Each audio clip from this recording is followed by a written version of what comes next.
dès lors qu'on négocie de façon continue avec quelqu'un, la bonne foi, la vérité sont la chose avec lesquelles on n'a pas le droit de compromettre. On peut rompre une négociation, ça ne pose pas de problème. On ne peut pas mentir, on ne peut pas tricher. Et ça, pour moi, c'est une pratique constante parce que ce sont des interlocuteurs avec lesquels on va vivre sur la longue période. J'ai le souvenir, je ne citerai pas le patron, mais j'ai 2 fois d'ailleurs, 2 très grands chefs d'entreprise français, des entreprises dont le nom est sur toutes les lèvres, mais je ne vais pas les citer, qui sont venus me trouver, moi. C'était après que j'ai été Premier ministre. Après avoir vécu chez eux une phase de grève absolument dramatique, et qui leur a coûté beaucoup d'argent. Ils sont naturellement restés victorieux, on n'est pas en période révolutionnaire. Mais tout de même, le coût en termes d'argent, en termes de part de marché perdu pendant ce temps-là au profit de la concurrence, et en termes d'image. Dans les 2 cas, ce coût a été tout à fait considérable. Et avant de les faire bénéficier de la sagesse de mes conseils, il y a beaucoup d'arrogance là-dedans, j'ai prudemment commencé par les faire parler, ces hommes. Dans le plus net des 2 cas, le patron ne rencontrait jamais les dirigeants syndicaux de son entreprise, jamais. Et à l'époque, au comité central de l'entreprise, ça l'ennuyait, et son DRH, directeur des relations humaines, n'appartenait même pas au comité de 5 qui dirigeait la maison. Les carottes étaient cuites. J'ai tenté de lui démontrer avec amabilité, enfin, que la faute majeure était là. Et que de sa responsabilité était de suivre personnellement le destin de ses chefs syndicaux. Et de connaître aussi bien leurs conflits internes dans leur base que l'évolution de leur plateforme revendicative et surtout les gloires qu'ils pouvaient, ces dirigeants syndicaux, tirer éventuellement d'une négociation précédente réussie pour s'en souvenir, etc. Et dans les 2 cas, j'ai obtenu des changements de... j'étais pas négociateur, on venait me demander mon avis. C'est quand même assez inouï. Hein. Et plus ça va mal, et ben plus il faut se causer. Quand des fois ils me demandent d'aller dans les écoles de DRH, je leur explique au DRH. Et là ils me disent, ouais mais la CGT que vous me dites, moi c'est pas la CGT que je vois. Le mec qui est dans la boîte, c'est pas du tout comme ça qu'il est. Un mec abominable, etc. Bon.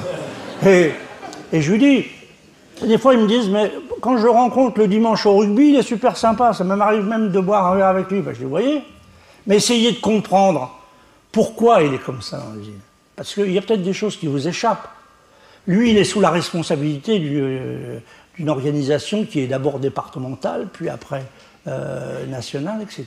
Il a peut-être des pressions lui-même.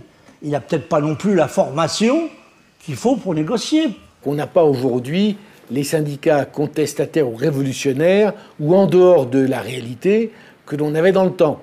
L'écart, c'est quand même un petit peu réduit.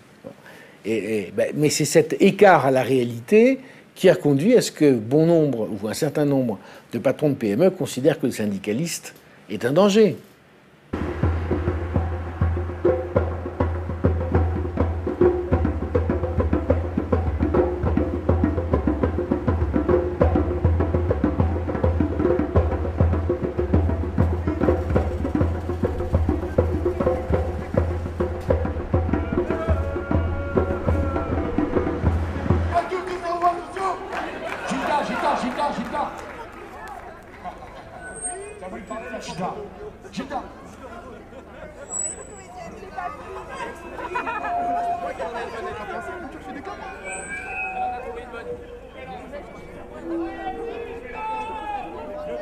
Vous pouvez avoir tous les discours très à gauche que vous voulez, c'est sympa, sauf qu'il arrive un moment où les gens vous disent « tout ça c'est bien beau, mais pour moi ça se traduit par quoi ?»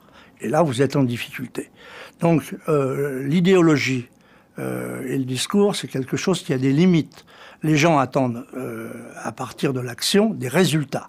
Donc vous êtes là pour négocier, trouver les solutions les meilleures ou les solutions les moins mauvaises, compte tenu de la situation, et sans lutte derrière, sans appui syndicale et sans lutte des salariés, c'est difficile. Je vais prendre une anecdote. Une fois, j'avais un patron qui ne voulait pas discuter sur les salaires, négociation salariale. Non, monsieur, il était en train de m'expliquer que c'était pas possible, qu'il ne pouvait pas lâcher entreprise un groupe dans les blanchisseries, BTB. Donc c'est tout. Bon, je lui dis, mais attendez, la proposition de la CGT, c'est 3%. C'est pas excessif. Vous avez fait des résultats, je pense que vous pouvez répondre. Il me dit, non, c'est impossible. Très bien. Les délégués me disent, bah, Morad, on ne lâchera pas. Sur ce coup-là, on ne lâchera pas. Et on va lui montrer. Une entreprise, il a 25 entreprises en France. 1, 2, 3, 10. Au bout de la 11e, il m'appelle, il me dit « Monsieur Rabi, attendez, il faut m'arrêter ça, vous vous imaginez, les délégués sont irresponsables, ils vont me faire couler mes entreprises et tout ce qui s'ensuit, il faut qu'on discute. » Je dis « Attendez, il faut qu'on discute, je veux bien, sauf que maintenant, vous commencez à discuter avec moi et vous commencez à regarder les propositions que la CGT a émises une fois que vous êtes réellement dans la merde.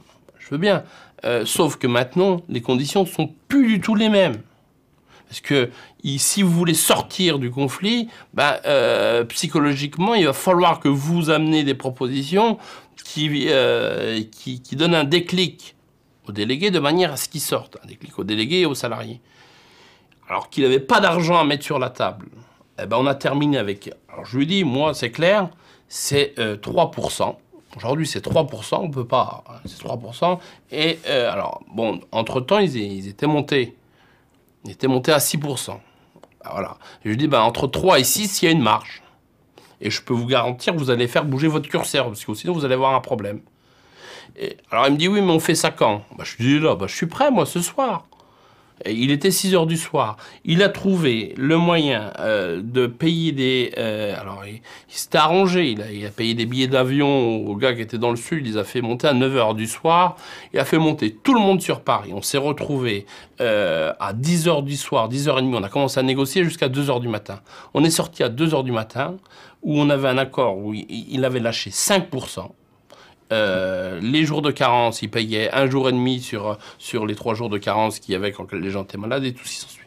Et là, je lui dis, après, je discutais avec lui, et je lui disais, attendez, après, on a discuté ensemble, je lui disais, mais attendez, vous n'avez pas voulu écouter les délégués, vous n'avez pas voulu les entendre, vous êtes, comme toujours, vous allez vous passer en force en disant, bon, c'est bon, de toute façon, ils ne savent pas s'organiser, ils ne savent pas se mettre en grève, ils ne savent pas ramener un rapport de force, donc je passe.